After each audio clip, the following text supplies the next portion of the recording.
माता सीता से कहा जाता है कि प्रतिव्रता धर्म के कारण माता पिता को यदि कोई क्रूर दृष्टि से देखेगा या उन्हें छुएगा तो वह व्यक्ति हंस उठता है। लेकिन रामायण में जब हम पढ़ते हैं और उसमें देखते हैं, जब रावण माता सीता का हरण करने आता है तो वह भस्म नहीं होता है। तो क्या वह माता सीता जिनका रावण हरण करने के लिए गया था वह असली नहीं थी? यह प्रश्न बेशक आपके दिमाग में भी अब आ रहा है।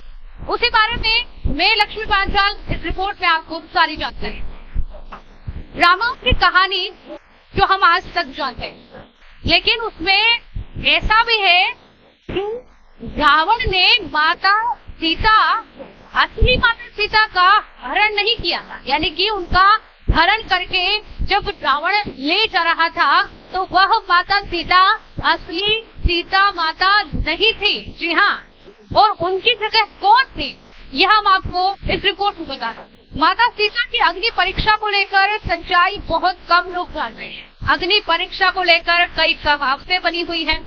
अब रामायण की कहानी के अनुसार यदि हम जाने तो पौराणिक कथाओं के अनुसार, जो कि प्रभु श्री राम को हम मर्यादा पुरुषोत्तम के नाम से जानते हैं और एक राजा की तरह श्री राम के लिए अपनी प्रजा के लिए समर्पण सबसे ज्यादा महत्वपूर्ण था।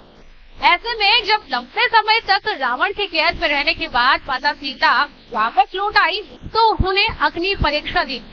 हालांकि जब लक्ष्मण को इस बात का पता चला तो लक्ष्मण राम से खफा हो गए थे और यहाँ की उन्होंने अपने भाई को माता सीता को अग्नि परीक्षा से गुजरने के लिए विद्रोह करने तक की धमकी दे डाली। इसके बाद राम ने लक्ष्मण को बताया कि असल में वे ऐसा इसीलिए कह रहे हैं ताकि असली सीता को हासिल कर सके। तो क्या आप जानते हैं कि आखिर सीता को किन कारणों की वजह से अग्नि से गुजरना पड़ा? क्या कारण रहा? लेकिन पद्म पुराण के अनुसार रामायण में एक नहीं बल्कि दो सीता थी।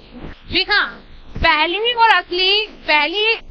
असली और दूसरी माया की सीता थी। इसकी कथा के अनुसार एक बार लक्ष्मण जी जब कंदकुल फल लेने के लिए वन को गए हुए थे तब प्रभु श्री राम और माता सीता ने से कहा था कि अब मैं नर लीला करूंगा और जब तक मैं राक्षसों का विनाश करूंगा तब तक आप अग्नि में निवास करो। ऐसा कहकर श्री राम ने माता सीता को अग्निदेव को सौंप दिया। इसके बाद असली सीता की जगह वहाँ पर माया की सीता प्रकट हुई। इस तरह जब सीता जी का अपहरण हुआ तब वो माया की ही सीता थी।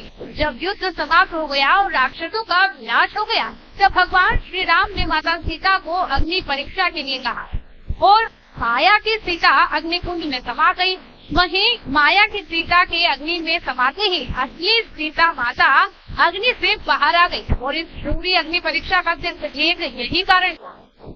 अग्निदेव ने सीता माता को अपने सुरक्षा चक्र में रखकर कुटिया से गायब कर दिया। वहाँ पर सीता माता के प्रतिबिंब को रंगा गया।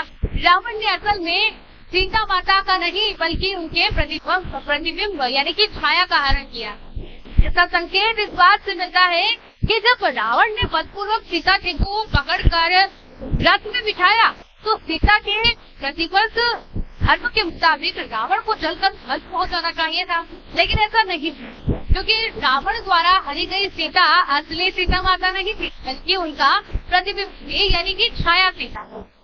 तो इस प्रकार से एक रहस्य रामायण में जो जुड़ा हुआ था, यानी कि अग्नि परीक्षा से लेकर के और जो रावण द्वारा सीता का हरण किया गया था, माता सीता का हरण किया गया, उसको लेकर के जो रहस्य है यह वह रहस्य था। और रहस्य से इस बारे में हमें जानना कि असल में जो माता सीता का हरण हुआ था तो माता सीता असली नहीं थी बल्कि उनके साथ वाली जो माया सीता थी। जब श्री राम ने कहा था कि मैं एक नर लीला करूंगा उस समय में माता सीता बदल गई थी माया सीता और वो तो अग्निदेव के सुरक्षा चक्र में।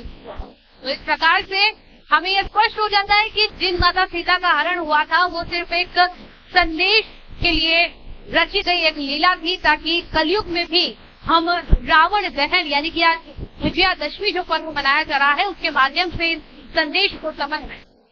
आज के इस रिपोर्ट फिलहाल के लिए